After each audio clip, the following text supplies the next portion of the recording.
This video will show you how to perform steering angle sensor calibration using the Smart Diagnostic system. The procedure in your vehicle will be the same as in this video. Plug your device into the DLC. First, turn the ignition off, then back on. Next, select OK.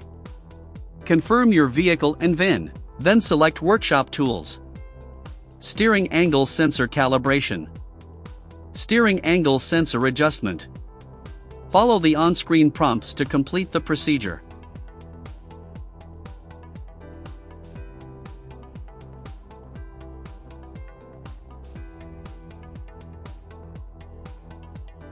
Successfully adjusted. That's how to perform steering angle sensor calibration.